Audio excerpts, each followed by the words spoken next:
মুহূর্তে দাঁড়িয়ে এসআইআর প্রক্রিয়ার মাঝখানেই কিন্তু আমরা দেখেছি যে ভোট ঘোষণা হওয়ার আগে দিন কয়েক আগে কিন্তু রাজ্য পুলিশ এবং তার পাশাপাশি একেবারে কলকাতা পুলিশে বড়সড় রদবদল হয়েছে। আমরা জানি যে কলকাতা পুলিশের কমিশনার তাকে বদল করা হয়েছে এবং তার পাশাপাশি কিন্তু রাজ্য পুলিশের ডিজি থেকে শুরু করে একেবারে ক্রাইম এসটিএফ প্রতিটা জায়গায় কিন্তু রদবদল করা হয়েছে। এবং তার পাশাপাশি এই মুহূর্তে দাঁড়িয়ে এসআইআর প্রক্রিয়া ঠিক শেষ হওয়ার আগে অর্থাৎ 28 ফেব্রুয়ারি এসআইআর প্রক্রিয়ার যে পূর্ণাঙ্গ তালিকা সেই তালিকা বেরানোর দিন এবং সেই তালিকা বেরানোর আগেই কিন্তু একটি বড়সড় পুলিশের রদবদল হলো এবং সেই রদবদলের মধ্যে অবশ্যই রয়েছে পশ্চিমবঙ্গ পুলিশের 280টি থানার 280 জন আইসি এবং তার পাশাপাশি কিন্তু একাধিক বিস্তীর্ণ জায়গায় কিন্তু রদবদল করা হয়েছে এবং কোথাও গিয়ে কিন্তু এই রদবদলকে রুটিন পরিবর্তন হিসাবে বলা হলেও এখন প্রশ্ন থেকে যায় যে এই মুহূর্তে দাঁড়িয়ে ঠিক কেন ভোটের আগে বা এই এসআইআর প্রক্রিয়া শেষ হওয়ার আগেই এই মুহূর্তে এই সিদ্ধান্ত নেওয়া হলো। আমার সঙ্গে রয়েছে আমার সহকর্মী মনসুরের সঙ্গে কথা বলবো। মনসুর, এই মুহূর্তে দাঁড়িয়ে যে রদবদল করা হলো, তুমি উত্তরবঙ্গ থেকে এসছো এবং উত্তরবঙ্গের বিস্তীর্ণ এলাকা নিয়ে তোমার প্রচুর জ্ঞান রয়েছে, কুচবিহার থেকে শুরু করে জলপাইগুড়ি, শিলিগুড়ি এবং দার্জিলিংয়ের বিস্তীর্ণ এলাকা। ফলে সে জায়গায় দাঁড়িয়ে কি মনে হচ্ছে হঠাৎ করে এই পরিবর্তন এবং কোথাও গিয়ে রুটিন চেঞ্জ? এটা আমরা জানি যে ভোটের আগে এটা পরিবর্তন করতে হয় এবং এরপর চাইলে কমিশন চাইলে এটা পরিবর্তন করে দিতে পারে এবং তার পাশাপাশি কিন্তু অনেক ধরনের নোটিফিকেশান এর আগে দেওয়া হয়েছে। ঠিক কি কারণ সেটা আমাদের দর্শকদের স্পষ্ট করে বোঝাও। হ্যাঁ, আমরা যেটা দেখতে পাচ্ছি 280 জন ইন্সপেক্টর লেভেলে রাজ্য স্তরে পুলিশের অফিসারদের মধ্যে বদলি হয়েছে। এবার আমরা যদি উত্তরবঙ্গ থেকে দেখি তাহলে দেখতে পাবো কোচবিহার জেলায় উদয়ন গুহর যে খাস তালুক হিসেবে পরিচিত সেই দিনহাটা থানার আইসি জয়দীপ মোদকের কিন্তু বদলি হয়েছে। তারপরে আমরা দেখতে পারি, আমরা এক এক করে যদি যেতে থাকি তাহলে আমরা দেখতে পারবো দক্ষিণ দিনাজপুরে আমি জেলা যে চিত্রটা আমি বলি, এখানে আইসি হিল পিএস মানে দক্ষিণ দিনাজপুরে যে হিলি পিএস রয়েছে সেখানকার আইসি পরিবর্তন হয়েছে, হরিরামপুরের আইসি পরিবর্তন হয়েছে, বংশীহারির আইসি পরিবর্তন হয়েছে, গঙ্গারামপুরের আইসি পরিবর্তন হয়েছে। এইভাবে যদি আমরা এবার অন্য জেলায় উত্তরবঙ্গের আরও অন্য জেলাগুলো যাই আমরা, তাহলে আমরা দেখতে পারবো আইসি সাইবার ক্রাইম জলপাইগুড়ি জেলা, সেখানে তার পরিবর্তন হয়েছে। আইসি ইসলামপুর পুলিশ ডিস্ট্রিক্ট অর্থাৎ উত্তর দিনাজপুর জেলার সেই আইসি পরিবর্তন হয়েছে। আইসি চোপড়া সুরস্তাফা ইসলামপুর পুলিশ ডিস্ট্রিক্ট তারও পরিবর্তন হয়েছে। আমরা দেখতে পাচ্ছি জলপাইগুড়ি জেলার দুজন আইসি পরিবর্তন হয়েছেন, সেটা আইসি ধূপগুড়ি এবং আইসি বানারহাট, তারা পরিবর্তন হয়েছেন। আমরা এইভাবে যদি দেখতে পাই যে উত্তরবঙ্গের বিস্তীর্ণ এলাকায় যে আইসি পরিবর্তনের তালিকা দেখতে পাই, আমরা যে সামগ্রিকভাবে দেখি যে 2024 লোকসভা নির্বাচন হয়েছে। লোকসভা নির্বাচনে উত্তরবঙ্গে কিন্তু একমাত্র কোচবিহার জেলায় তৃণমূল কংগ্রেস জয়লাভ করেছে। অমিত শাহের তৎকালীন ডেপুটি যিনি ছিলেন নিশীথ প্রামাণিককে হারিয়ে তৃণমূল কংগ্রেসের প্রার্থী জগদীশ বসুনিয়া জয়লাভ হয়েছেন। এরপর আমরা দেখতে পাচ্ছি এইখান থেকে কিন্তু একজন আইসি পরিবর্তন হয়েছে, সেটা তৃণমূলের যে উদয়ন গুহর যে গড় রয়েছে সেই উদয়ন গুহর গড় দিনহাটা থানার আইসি পরিবর্তন হয়েছেন।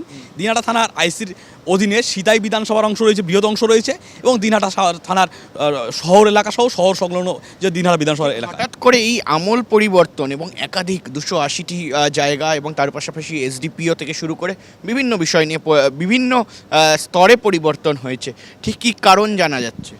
আমরা কোচবিহার জেলায় যে চিত্র দেখতে পেলাম, কিন্তু আমরা যখন কোচবিহার পেরিয়ে যাব কারণটি কি জায়গা জানা যাচ্ছে, পরিবর্তনটা কেন? আমরা যখন রাজনৈতিক নেতাদের সঙ্গে কথা বলেছি, রাজনৈতিক নেতারা আমরা বিভিন্ন দলের রাজনৈতিক নেতাদের সঙ্গে কথা বলেছি, আমরা যখন দেখতে পাচ্ছি তারা একটা জিনিস কিন্তু স্পষ্ট দেখাচ্ছেন যে উত্তর দিনাজপুর দক্ষিণ দিনাজপুরে বিজেপির কিন্তু ফলাফলটা খুব ভালো হয়েছিল। সেই কারণে কি এই সব এলাকার আইসিগুলোকে পরিবর্তন করে নিয়ে এসে বিজেপির যেটা নেতারা বলছেন যে তৃণমূল কংগ্রেস নিজেদের পছন্দের লোকজনকে এইসব এলাকায় ভর্তি করতে চাইছে। কিন্তু আমরা যখন তৃণমূল কংগ্রেসের নেতাদের সঙ্গে কথা বলেছি তারা কিন্তু বলেছেন তৃণমূল কংগ্রেস সংগঠনের জোরে বিধানসভা জিতেছে এবং বারবার ক্ষমতায় এসেছে, তারা পুলিশ প্রশাসন নয়, তারা সংগঠনের জোরে করবে, এসব তাদের বদনাম করার জন্য কথা বলেছে। এবং এই মুহূর্তে দাঁড়িয়ে তার মানে এটা কোথাও গিয়ে ইঙ্গিতপূর্ণভাবে উঠে আসছে এবং এটা অভিযোগ হিসাবে উঠে আসছে যে এই যে বিভিন্ন থানার যে আইসিরা রয়েছেন, অর্থাৎ দিনহাটা থানা যেখানে মনসুর যেমনটা বলল যে খাসগড়, উদয়ন গুহর এবং তার পাশাপাশি একাধিক এরকম জায়গা রয়েছে, সেখান থেকে পরিবর্তন করে উত্তরবঙ্গ সহ একাধিক জায়গায় দেওয়া হচ্ছে। এবং শুধু তাই নয়, এই মুহূর্তে এই যে লিস্ট রয়েছে সেই লিস্ট অনুযায়ী কিন্তু স্পষ্টত এই লিস্ট অনুযায়ী কিন্তু বোঝা যাচ্ছে যে এই যে পরিবর্তন, সেই পরিবর্তনের মধ্যে কিন্তু অবশ্যই বিজেপির যে গড়গুলো রয়েছে মনসুর,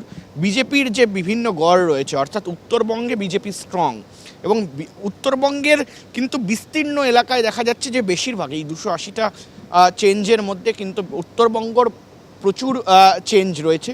এবং তার পাশাপাশি আমরা দেখছি ইসলামপুর, এবং তার পাশাপাশি আমরা দেখেছি এখানে যে দিনাজপুর, এবং তার পাশাপাশি বাঁকুড়া, দক্ষিণবঙ্গে আমরা উত্তরবঙ্গ নিয়ে আলোচনা করছিলাম, আমরা দক্ষিণবঙ্গের কথা বললে বাঁকুড়া রয়েছে, সেখানে দাঁড়িয়ে আমরা জানি যে হাওড়ার কিছু এলাকা রয়েছে, এবং তার পাশাপাশি হুগলির কিছু এলাকা রয়েছে, এবং তার পাশাপাশি কিন্তু মেদিনীপুরও রয়েছে। অর্থাৎ সে জায়গায় দাঁড়িয়ে কি এটা অবশ্যই যে এই বদল আলটিমেটলি কোনো রকম লাভ হবে কিনা কোনো দলের, বা একেবারে রাজনৈতিক উদ্দেশ্য নিয়ে এই বদল করা হয়েছে কিনা সেটাও প্রশ্ন থেকে যায়। কিন্তু একেবারে বদল যদি করা হয়ও তাহলেও কিন্তু এটা এটা সবাই জানে, আপনারা এবং আমরাও সবাই জানি যে এই বদলটাকে কিন্তু ফের একবার বদলে দিতে পারে কমিশন, এবং যখনই মডেল কোড অফ কন্ডাক্ট চলে আসবে তখন কিন্তু আমূল পরিবর্তন হতে পারে। হ্যাঁ, আমরা পুলিশ কর্তাদের সঙ্গে কথা বলেছিলাম, শীর্ষ একাধিক পুলিশ কর্তা কিন্তু আমাকে আবার তাদের প্রশাসনিক বিভিন্ন কথা বলেছেন। তারা স্পষ্টভাবে জানিয়ে দিয়েছেন যে নির্বাচন কমিশনের নির্দেশ ছিল যে এই পরিবর্তন করতে হবে। নির্বাচন কমিশনে তারা একটা নির্দেশের কথা আমাদের বলেছেন যে 2021 সালের যে অ্যাসেম্বলি নির্বাচন হয়েছে বা 2021-এর পরবর্তীতে রাজ্যে যতগুলি বাই ইলেকশন হয়েছে সেই সময় যেসব পুলিশ আধিকারিক এই পদে ছিলেন তাদেরকে ট্রান্সফার করা হয়েছে। সেই সব ক্ষেত্রে তারা দেখাচ্ছেন যে কোচবিহার জেলায় সিতাইতে উপনির্বাচন হয়েছে 2024-এ, সেক্ষেত্রে সিতাই বিধানসভা উপনির্বাচন সামলিয়েছেন দিনহাটা থানার IC Joydeep Modak, Dinhata sub division police officer Dhiman Mitra, এবং বর্তমানে রয়েছেন যে কোচবিহারের additional SP headquarter Krishnagopal Meena. 3 police কর্তাকেই কিন্তু বদলি করা হয়েছে। সেক্ষেত্রে আলিপুরদুয়ারের মাদারিহাটে কিন্তু উপনির্বাচন হয়েছে, সেই ক্ষেত্রেও কি মাদারিহাট সংলগ্ন যে ধূপগুড়ি থানার পুলিশ কর্তাদেরকে তো সরানো হয়েছে। কিন্তু একটা জিনিস বলছে, এই উপনির্বাচন যেগুলো হয়েছে সেগুলো ছাড়াও কিন্তু আরও বিস্তীর্ণ থানা এলাকায় যেগুলোতে উপনির্বাচন হয়নি সেগুলো থেকেও কিন্তু পুলিশ কর্তাদের ট্রান্সফার করা হয়েছে। এটা একটা নিয়ম যে কোথাও গিয়ে এই যে উপনির্বাচন হোক বা নির্বাচন হোক, সেই নির্বাচনে এর আগে যারা পুলিশ কর্তারা ছিল সেই পুলিশ কর্তাদের বদল করতে হবে, এবং একেবারে এটা কোথাও গিয়ে কমিশনের একটা নর্মসের মধ্যে পড়ে। কমিশনের একটা নোটিফিকেশন এর আগেই দেওয়া হয়েছিল কমিশনের তরফ থেকে তোমার কথা অনুযায়ী, এবং তার পাশাপাশি কিন্তু সেই অনুযায়ী কিন্তু এই যে 28 তারিখ অর্থাৎ এসআইআর প্রক্রিয়ার শেষ দিন, এবং তার আগেই কিন্তু বদল করা হচ্ছে।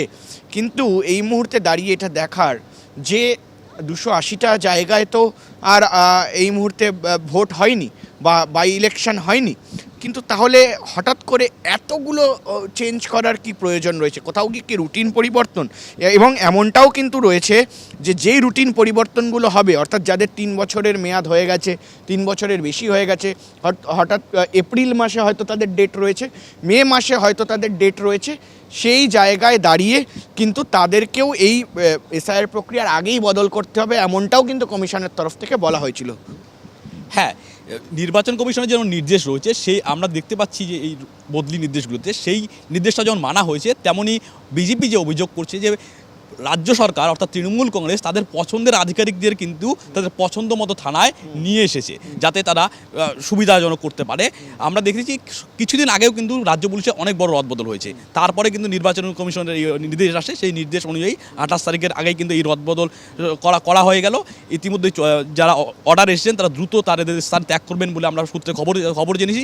তাদের বদলি হওয়া অফিসারদের এখন তো চলে যাওয়ার তারা তুঙ্গে রয়েছে, যারা দায়িত্ব নেবেন তারা তৈরি রয়েছে। সে নির্বাচন কমিশনের এই নিয়মগুলো যেমন দেখতে পাচ্ছি, বিজেপির যে অভিযোগ সেই রকম আমরা কিন্তু অনেক জায়গায় রাজনৈতিক পর্যবেক্ষক যারা রয়েছে তারা কিন্তু দেখতে পাচ্ছে, যদিও শাসক দল এই অভিযোগ বারবারই নাকচ করে দিচ্ছে বারবারই।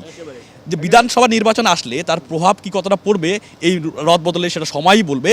কিন্তু বিজেপি কিন্তু আমাদের যে তাদের সঙ্গে কথা বলেছি আমরা নেতাদের সঙ্গে, তারা কিন্তু অভিযোগ করছে তার নিজেদের লোককে কিন্তু বিভিন্ন থানায় বসাচ্ছে তৃণমূল কংগ্রেস বিধানসভা ভোটের আগে। একেবারে অভিযোগ এবং পাল্টা অভিযোগের যে পালা, সেই পালা চলছে এবং রাজনীতি এই মুহূর্তে ঊর্ধ্বে রয়েছে পশ্চিমবঙ্গে। কারণ এসআইআর প্রক্রিয়া, এসআইআরের পাশাপাশি কিন্তু এই পুলিশে পরিবর্তন, বিভিন্ন পরিবর্তন এই মুহূর্তে রাজ্যে দেখা যাচ্ছে, সেই নিয়ে চর্চাও কিন্তু তুঙ্গে।